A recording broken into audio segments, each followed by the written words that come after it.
Samuel Herbert Dougal nació en Inglaterra en el año 1846 y en principio pues nada hizo pensar que tuviera su vida un final tan abrupto como el que tuvo. Una infancia más o menos feliz como la de cualquier niño de su época, una adolescencia y una madurez en el ejército británico, al que sirvió durante 11 años.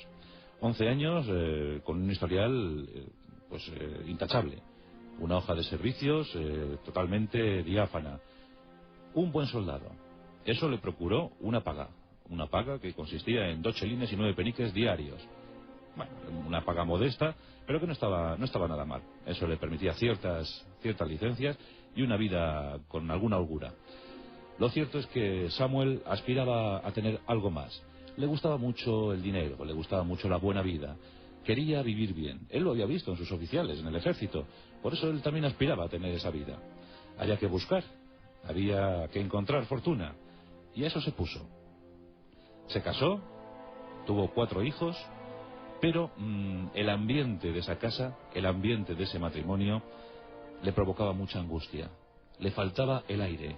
La casa se le quedaba pequeña y a veces se le derrumbaba. Samuel debía buscar nuevos horizontes. Y en el año 1885 empezó a preparar un plan para esa vida ideal y feliz que él soñaba. Se había casado, la mujer era muy dulce, una mujer simpática, atenta, siempre fiel esposa y buena educadora de sus hijos. Pero la desgracia se cebó en esa familia. Nada se pudo demostrar, nada se pudo investigar, nada se pudo decir. Lo cierto es que su mujer murió debido a la ingesta masiva de ostras. Las ostras, al parecer, provocaron una muerte tremenda y cruel, envuelta por los vómitos, por las convulsiones. Samuel estaba destrozado, aparentemente. Pero se le pasó pronto, porque ese mismo año se casó. Se casó con una joven también espléndida, guapísima, dispuesta a colaborar, dispuesta a ser una amantísima esposa. Pero también la desgracia, la casualidad, o vaya usted a saber qué, se cebó en esa niña.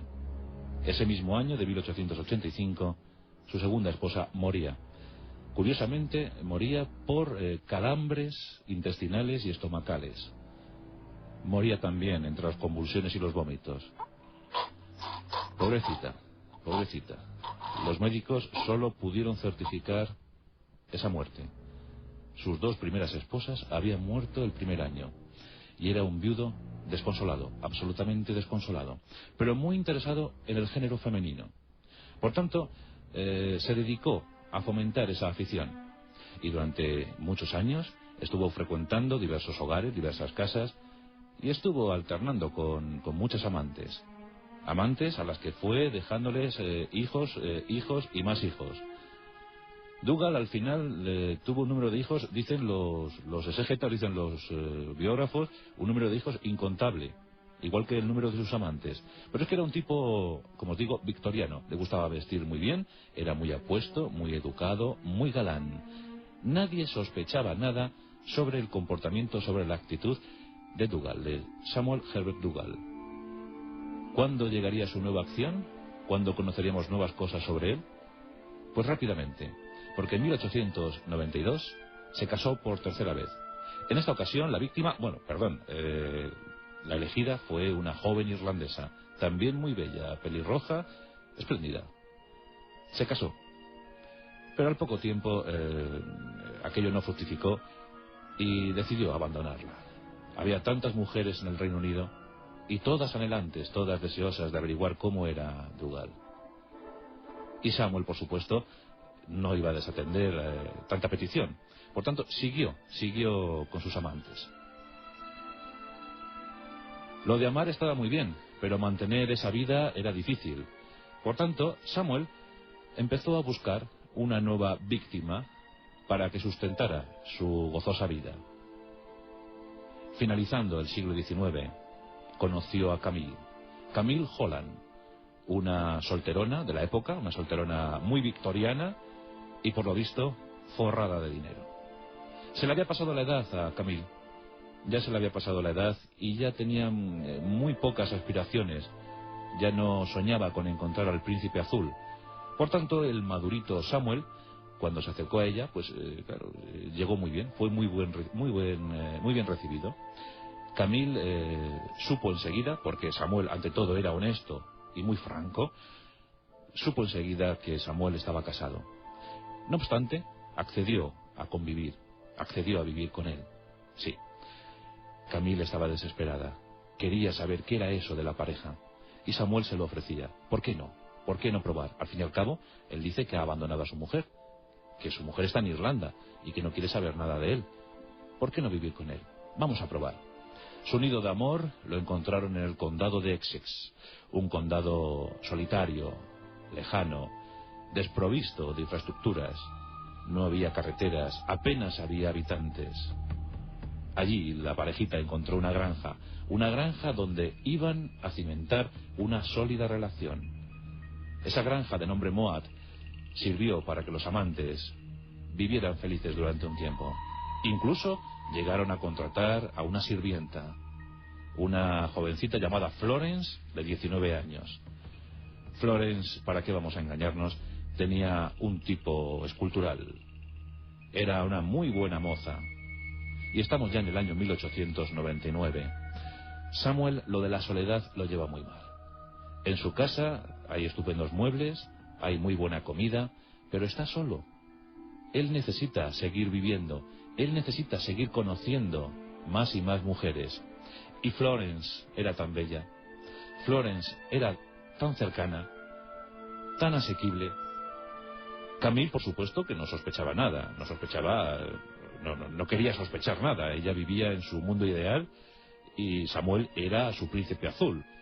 Por tanto, aquella noche de abril del año 1899, en la que Samuel, descosido, alteradísimo, fue a golpear la puerta de Florence, Camille no quiso oír nada. Samuel golpeaba la puerta bruscamente. Quería llegar al dormitorio, quería llegar al santuario de aquella joven hermosa y posiblemente virgen. Quería desflorar a Florence. Florence se agitó. Florence se revolvió y salió corriendo por el pasillo, perseguida por el incontenible Samuel. Florence golpeó la puerta de su señora y entró en la habitación, se metió en la cama con Camille, pidió ayuda, pidió cobijo. Camille, lo único de lo que fue capaz fue decir: perdónale, está un poco violento, pero no es mal hombre, perdónale, habrá sido un sobresalto, habrá sido una noche de pasión, perdónale, no se lo tomes en cuenta. Pero Florence ya había visto los ojos del mal, ya había visto el rayo en esa mirada de Samuel, y al día siguiente Florence huyó de Moat, huyó de la granja. Aquí tenemos a los dos, Camille y Samuel. ¿Qué pasaría? ¿Qué ocurriría? El sitio era tan inhóspito, el sitio estaba tan alejado de todo, no había sociedad, no había vida, no había nada, poco más que los paisajes de Essex. Y aquella granja que daba tanto trabajo, Camille estaba desolada. Pero Samuel estaba mucho más. Samuel había decidido ya dar un nuevo rumbo a su vida. Se supone que 2 o 3 semanas después, Samuel, muy violento, descolgó su escopeta de caza. Lenta y sigilosamente se acercó a la habitación donde reposaba Camille y sin mediar palabra le disparó un tiro en el cráneo. Acabó de esa manera la vida de aquella infeliz. Camille había muerto. Pero Samuel tenía que esconderlo todo, tenía que esconder las pruebas, tenía que dar a entender como que no había pasado nada. Durante algún tiempo, Samuel se había encargado o se había dedicado a la difícil tarea de intentar imitar la letra de Camille. Y lo había conseguido. Por eso, cuando consideró que ya la firma de Camille podía ser imitada por él, decidió acabar con su vida. Camille tenía una buena fortuna, tenía dinero. Si Camille moría y esto se conocía, y encima le culpaban a él, no podría saborear esa fortuna, y los herederos de Camille se apropiarían de ese dinero que sin duda alguna era suyo, que él lo había merecido, que él lo había ganado, soportando a la solterona ya entradita en años y en carnes. Rápidamente actuó. Buscó en una vieja zanja, una zanja olvidada, y allí sepultó para siempre el cadáver de Camille. La sepultó con su ropa, la sepultó con ese tiro incrustado en el cráneo y allí esperó olvidarlo todo. Durante mucho tiempo no consintió en que nadie se acercara a la granja. Su único contacto con el mundo exterior era el cartero, y él mismo salía a la cartera general para esperar al cartero y allí recibir la documentación, las cartas, poco más. No quería relacionarse con nadie. Durante un tiempo así fue. Él seguía asegurando que su mujer estaba viva y empezó a firmar cheques con la firma de Camille, y se fue apropiando de ese dinero, se fue haciendo con esa fortuna. Fue transcurriendo el tiempo, nadie sospechaba nada, nadie apenas conocía a ese matrimonio, a esa pareja. Durante meses, Samuel era feliz, se acercaba al pueblo y se le veía contento, se le veía disfrutar, derrochaba el dinero. Por supuesto que seguía persiguiendo a las jovencitas. Una leyenda negra empezó a cebarse en él. La gente comentaba, la gente murmuraba. Tenía demasiada afición por las jovencitas. Las perseguía demasiado. Aquel madurito ya, Samuel Herbert, la verdad es que no daba muy buena impresión. Cuenta la historia que se empeñó en enseñar a montar en bicicleta a las chicas de la zona. La gente estaba horrorizada porque muchas de estas chicas, también víctimas de Samuel y del dinero que él les daba, pues accedían a montar en bicicleta desnudas. Se llegó incluso a publicar en algún diario que Samuel estaba perturbado, que a quién se le ocurría enseñar a montar a las jóvenes desnudas en bicicleta. Pero bueno, de momento nadie dijo nada porque Samuel no parecía peligroso. Aquello simplemente parecía algo morboso, algo tremendo, algo criticable, pero no parecía peligroso. En aquellos años llegaban los primeros coches al Reino Unido. Y Samuel, por supuesto, como tenía dinero, se compró uno de los primeros coches de Essex. Él le llamaba el locomóvil. Lo cierto es que aquel coche llevaba a un loco encima. El locomóvil se movió por toda la zona y la gente empezó a preguntarse, ¿dónde estará Camille? Hace tiempo que no vemos a Camille. Sí, vivía con Camille. Pero nadie sabía dar explicación a lo que había ocurrido, nadie sospechaba nada. Por si fuera poco, Samuel se puso en contacto con su antigua esposa, con la irlandesa, con su tercer matrimonio, y le propuso venirse a vivir a Moat, a la granja de Moat. Incluso la irlandesa llegó a vestir las ropas de Camille. Al poco tiempo le abandonó, porque supongo que empezaría a sospechar. Samuel se volvió a quedar solo. Finalmente, en el año 1902, los sobrinos de Camille, los legítimos herederos, empezaron a reclamar la presencia de su tía. Comenzaron a sospechar. Hacía ya casi 4 años que no sabían nada de su tía. Preguntaron a Samuel y este dijo que bueno, que estaba ocupada, que se había ido, que estaba de viaje, pero los sobrinos veían la mentira en esa mirada y empezaron a investigar. Entraron en contacto con los bancos, con los acreedores. Preguntaron. En los bancos no les supieron dar razón. De hecho, en uno de sus bancos le enseñaron un talón firmado por la propia Camille y fechado el 28 de agosto de 1902. Los sobrinos desconfiaron y propusieron a Scotland Yard que realizara una investigación, que la policía se acercara a esa granja y que hiciera las pesquisas necesarias y oportunas para averiguar qué había pasado realmente con su tía Camille. La policía y un grupo de obreros se acercaron a Moat. Samuel estaba desconcertado. ¿Por qué tanta policía? ¿Por qué estos obreros están buscando y revolviendo mi granja? ¿Qué ocurre? Incluso llegó a amenazar al inspector de policía con demandarle y pedir 100 libras esterlinas por tanta tropelía. Los policías siguieron investigando. Habían notado la duda, habían notado el nerviosismo en la voz quebrantada de Samuel. Algo estaba pasando. ¿Dónde estaría Camille? ¿Acaso había sido asesinada? Los de Scotland Yard, desde luego, eran muy suspicaces y tremendamente inteligentes. Pero claro, el cadáver no aparecía. Seguían mirando en los fosos, en los pozos, en las grietas, buscaban en los dobles techos, querían encontrar un cadáver, pero no lo hallaban. Samuel, muy divertido porque veía que su crimen estaba pasando totalmente desapercibido, que iba a salir indemne de aquel suceso, llegó a decir que se fueran de su granja, que se largaran de allí y que les iba a demandar a todos, que se iban a enterar, que no sabían con quién estaba hablando. Antes de irse, 5 minutos antes de irse, un obrero se dirigió al inspector de policía, uno de los obreros que había trabajado antaño en la granja de Moat, y dijo: nos falta por mirar una vieja zanja que había quedado cegada hace años. ¿Por qué no mirar allí? Es el único sitio que queda. El inspector, como estaba ya muy crispado por la actitud de Samuel, accedió, y pronto los obreros se pusieron a cavar en esa zanja. Para horror de todos, a los pocos minutos apareció una bota de la talla 2. En esa bota, unos huesos.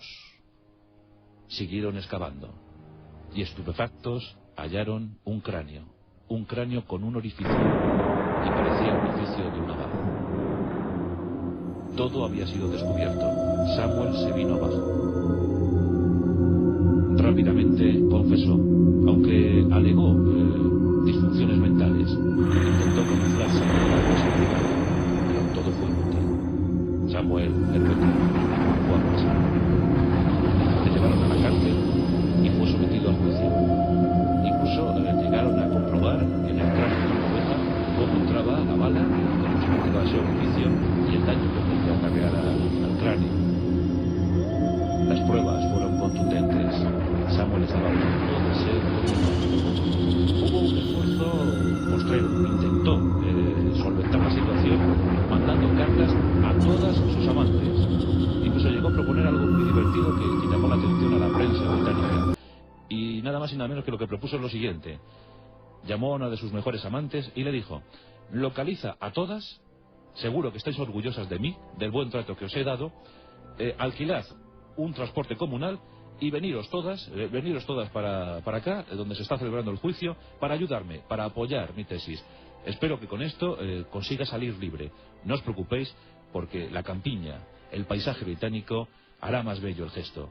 Y yo os estaré eternamente agradecido. Os amaré a todas. Esta es la carta que mandó el prepotente de Samuel Herbert Dougall antes de ser condenado. Las amantes, por supuesto, rechazaron esta propuesta. Estaban indignadas por lo que había ocurrido, y encima se comenzaba a sospechar que las 2 primeras mujeres del ínclito también habían sido víctimas de él. Finalmente, la sentencia fue durísima. Condenado a muerte. Morirá en la horca. El 14 de julio de 1903 fue encapuchado y dirigido al cadalso. La apariencia era de un hombre alto, fuerte, corpulento, bien parecido, con barba, bigote, mirando directamente al público. Cuando le colocaron el capuchón, le dijeron lo último: ¿culpable o inocente? Él, con gesto serio, con voz profunda, dijo: culpable.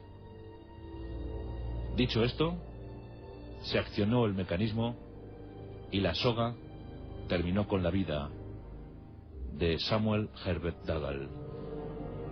Un hecho terrible. En ese año 1903 no se hablaba de otra cosa en el Reino Unido. Decían que era un típico amante victoriano.